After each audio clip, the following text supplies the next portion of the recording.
Little birds. मित्रों, हमारी आज की कहानी आधारित है मेहनत के फल पर। एक गांव में दो मित्र नकुल और सोहन रहते थे। नकुल बहुत धार्मिक था और भगवान को बहुत मानता था, जबकि सोहन बहुत मेहनती था। एक बार दोनों ने मिलकर 1 बीघा जमीन खरीदी, जिससे वह बहुत फसल उगाकर अपना घर बनाना चाहते थे। सोहन तो खेत में बहुत मेहनत करता, लेकिन नकुल कुछ काम नहीं करता, बल्कि मंदिर में जाकर भगवान से अच्छी फसल के लिए प्रार्थना करता था। इसी समय बीतता गया। कुछ समय बाद खेत की फसल पककर तैयार हो गई, जिसको दोनों ने बाजार ले जाकर बेच दिया और उनको अच्छा पैसा मिला। घर आकर सोहन ने नकुल को कहा कि इस धन का ज़्यादा हिस्सा मुझे मिलेगा, क्योंकि मैंने खेत में ज़्यादा मेहनत की है। यह बात सुनकर नकुल बोला, नहीं, धन का तुमसे ज़्यादा हिस्सा मुझे मिलना चाहिए, क्योंकि मैंने भगवान से इसकी प्रार्थना की, तभी हमको अच्छी फसल हुई। भगवान के बिना कुछ संभव नहीं है। जब वह दोनों इस बात को आपस में नहीं सुलझा सके, तो धन के बंटवारे के लिए दोनों गांव के मुखिया के पास पहुँचे।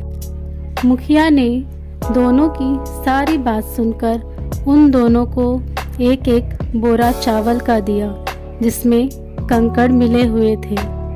मुखिया ने कहा कि कल सुबह तक तुम दोनों को इसमें से चावल और कंकड़ अलग करके लाने हैं, तब मैं निर्णय करूंगा कि इस धन का ज़्यादा हिस्सा किसको मिलना चाहिए।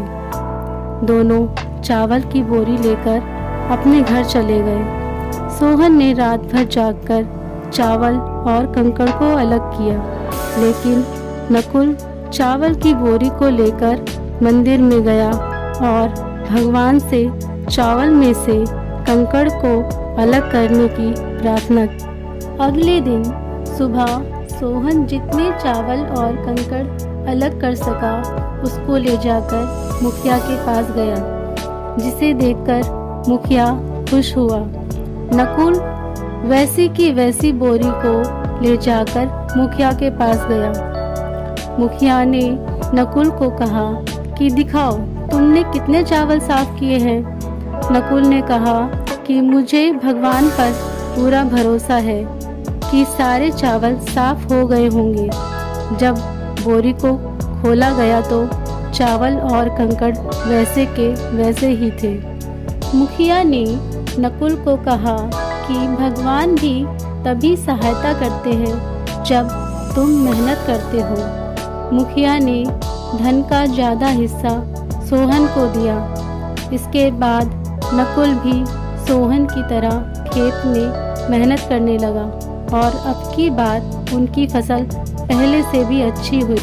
बच्चों, इस कहानी से हमें यह सीख मिलती है कि हमें कभी भी भगवान के भरोसे नहीं बैठना चाहिए।